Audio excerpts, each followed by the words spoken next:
Assalamualaikum warahmatullahi wabarakatuh. Salam sejahtera, selamat pagi, Maba 2020. Dalam acara pengenalan Prodi Sosiologi dengan materi tentang metode penelitian. Masih bersama saya, ya Pak Ari. Nah, eh, ketika kita berbicara tentang sebuah penelitian, maka mengawalinya adalah berawal dari pertanyaan pentingnya meneliti di kalangan mahasiswa. Pertanyaannya, mengapa penting meneliti di kalangan mahasiswa?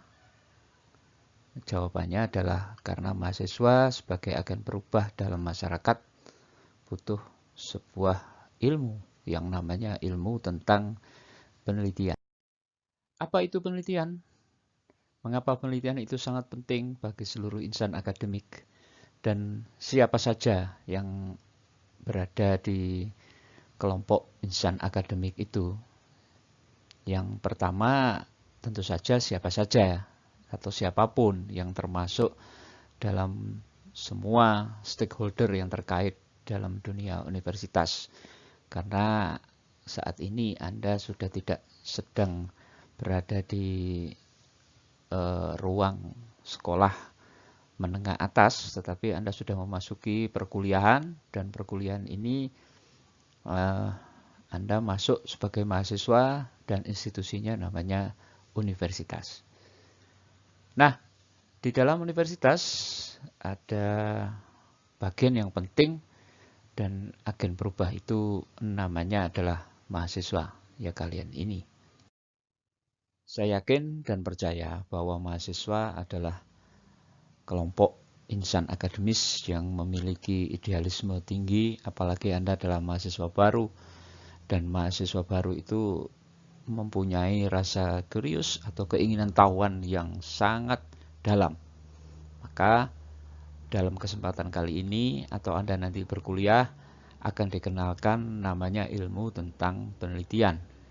Nah, bagaimana penelitian itu muncul? Penelitian diawali munculnya dari rasa keinginan tahuan terhadap masalah yang kita anggap menarik dan penting untuk diketahui jawabannya. Di mana secara populer penelitian dapat didefinisikan sebagai penyelidikan yang dilakukan secara hati-hati dengan menggunakan metode ilmiah tertentu. Mengapa orang melakukan penelitian? Pada dasarnya orang melakukan penelitian karena ingin mendapatkan kebenaran terhadap suatu persoalan atau masalah yang sedang dia selidiki.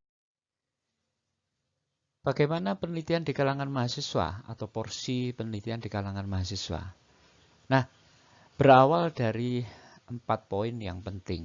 Yang pertama adalah apakah mahasiswa harus melakukan penelitian? Jawabannya ya. Mahasiswa adalah bagian dari sebuah proses pendidikan yang mencakup masalah kognitif, attitude, dan psikomotorik. Dari dalam penelitian itu, Anda akan melatih masalah yang sifatnya kognitif, attitude, dan psikomotorik. Kemudian poin yang kedua, penelitian merupakan salah satu sarana untuk melatih aspek kognitif mahasiswa menjadi semakin tajam. Karena pada dasarnya pendidikan merupakan sarana pembentukan pola pikir mahasiswa. Poin yang ketiga, tujuan utama pendidikan tinggi, khususnya universitas, adalah membentuk pola pikir yang handal. Universitas diharapkan menghasilkan orang-orang yang pandai dan berwawasan kebangsaan. Jadi handal itu orang-orang yang pandai, berwawasan kebangsaan. Poin yang keempat, penelitian adalah salah satu cara untuk menjadikan mahasiswa menjadi seorang pemikir yang berwawasan luas. Dengan melakukan penelitian, maka mahasiswa dilatih untuk berpikir objektif, sistematis, dan memahami persoalan secara lebih mendalam, lebih komprehensif, serta berpikiran ke depan. Alat bantu penelitian. Nah, ketika kita berbicara dengan penelitian, maka kita yang pasti seorang peneliti itu mengenal namanya instrumen atau alat bantu penelitian. Alat bantu penelitian apa saja? Yang pertama adalah bahasa, statistik sebagai alat hitung, terus logika, cara berpikir, cara pandang kan gitu. Terus kemudian adalah perpustakaan atau literasi. Nah, saya boleh jelaskan sedikit. Apa sih bahasa itu? Bahasa itu seperti kita ketahui menjadi sebuah alat komunikasi baik lisan maupun tulisan. Nah, penelitian yang ada sekarang ini, alat komunikasi, ya kalau kita berbicara dengan alat komunikasi, kita tidak lepas dari namanya media sosial sebagai alat komunikasi. Nah, di masa pandemi ini, kita bisa memanfaatkan karena kita tidak mungkin bertemu dengan objek penelitian yang akan kita tanya ya, namanya responden. Maka kita bisa melewati media, namanya WA, WhatsApp group, dengan melakukan wawancara WA chat ya. Terus kemudian bisa juga dengan memakai Telegram, karena Telegram ini bisa menghimpun video yang cukup panjang. Terus media yang lainnya adalah Twitter, Instagram, dan penelitian-penelitian naratif dalam menganalisis mengenai sebuah video atau percakapan di media sosial seperti YouTube. Nah, instrumen atau alat bantu penelitian yang lain yaitu statistik, alat hitung dalam menggolong-golongkan data. Jadi statistik ini adalah sebuah alat bantu dalam menghitung dan menggolong-golongkan data. Nanti kalian dalam perkuliahan itu tidak semester ini, semester depan itu akan dikenalkan namanya statistik. Nah, nanti akan dijelaskan dan kebetulan saya sendiri sebagai pengajar mata kuliah statistik ilmu sosial. Yang tidak kalah penting adalah logika. Karena logika ini adalah berkaitan dengan cara membangun tahapan penelitian yang runtut dan sistematis. Nah, hal yang sangat penting, yang sangat dibutuhkan untuk sebuah research itu dikatakan valid, itu adalah perpustakaan. Nah, ketika kita menghimpun sebuah literasi atau perpustakaan atau hasil penelitian yang terdahulu gitu ya, itu kita sudah dikenalkan dan zaman sekarang itu sudah tidak perlu menggunakan menghimpun literasi itu konvensional, tapi kita sudah dikenalkan namanya sistemnya Mendeley adalah sumber bacaan atau literasi penelitian yang terdahulu. Nah, artinya di sini mengapa penting penelitian terdahulu? Karena penelitian terdahulu itu menjadi sumber inspirasi atau dikembangkan penelitian yang lebih lanjut. Jangan-jangan apa yang kita sudah teliti itu sudah diteliti oleh orang lain. Makanya penelitian terdahulu fungsinya untuk meletakkan keterbaruan hasil penelitian kita.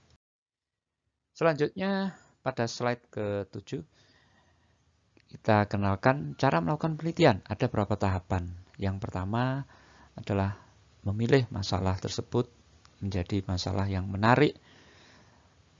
Contohnya adalah masalah tentang pandemi yang ada sekarang ini dan bagaimana orang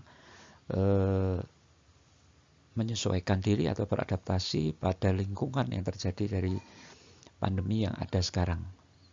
Yang kedua tahapannya adalah apakah masalah tersebut layak dan perlu untuk diteliti, dipandang dari sisi pengembangan bidang ilmu yang kita tekuni. Yang ketiga, apakah kita akan mendapatkan akses untuk memperoleh data atau informasi yang dibutuhkan untuk mendukung kajian kita.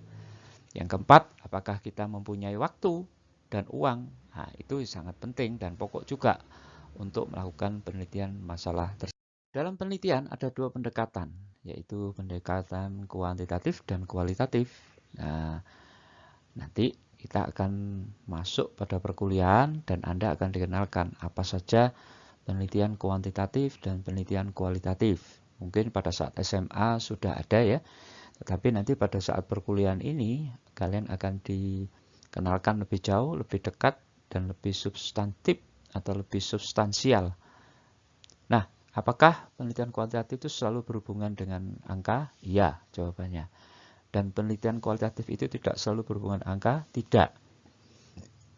Nah, di masa-masa yang sekarang ini ada metode yang baru dan dikenalkan, yaitu dengan metode menggabungkan antara penelitian kuantitatif dan kualitatif. Tapi itu nanti ya.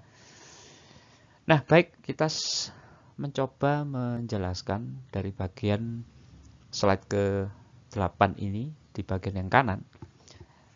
Setelah penentuan pendekatan, kita memilih penelitian apa, baik itu penelitian kuantitatif maupun kualitatif. Nah, contoh dari penelitian kuantitatif itu bisa menggunakan metode survei, observasi terstruktur.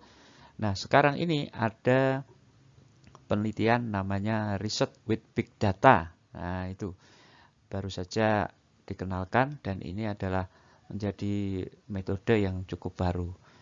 Terus yang kedua adalah penelitian kualitatif, dan penelitian kualitatif ini merupakan pendekatan yang bentuknya observasi, terlibat secara langsung dengan partisipatif, dan ada penelitian yang terbaru yaitu penelitian riset aksi. Jadi kita terlibat dalam penelitian tersebut, memberikan pendampingan dan kemudian merubah dari objek penelitian yang kita teliti. Langkah berikutnya menentukan desain penelitiannya. Yang jelas bahwa kita memilih pendekatan kuantitatif ataupun kualitatif, maka desainnya harus dirancang konsisten, mengikuti kaidah yang ada, dan tidak boleh jika kita menggunakan pendekatan kuantitatif atau pendekatan angka, pendekatan riset survei, atau eksploratif, dan lain-lain, maka kita harus konsisten memilih metode dan langkah yang dipakai. Nah, jika kita menggunakan penelitian kualitatif, maka kita harus sesuai dengan penelitian yang kita pilih dengan penelitian kualitatif. Yang terakhir adalah tentang sebuah etika penelitian, bahwasanya seorang peneliti harus jujur dan komit terhadap masalah yang diteliti. Dia tidak boleh memalsukan data karena kepentingan-kepentingan tertentu. Yang kedua, penelitian harus selalu menyebutkan sumber-sumber dari mana dia mendapatkan data. Yang ketiga, mengkomunikasikan hasil penelitian ke pihak-pihak terkait, baik itu instansi ataupun bisa di-share ke media sosial. Yang keempat, penelitian harus melindungi dan menyembuhkan data-data responden jika dirasa data-data yang diinginkan adalah data-data yang cukup rahasia, sensitif, dan tidak boleh diketahui orang lain, serta ya karena menyangkut keamanan dari responden atau sumber wawancara kita. Baik, mungkin itu saja paparan dari Pak Ari tentang metode penelitian. Selanjutnya kita lebih banyak akan berdiskusi. Sampai ketemu di ruang diskusi. Saya akhiri. Wassalamualaikum warahmatullahi wabarakatuh. Thank you. Nah, selamat pagi.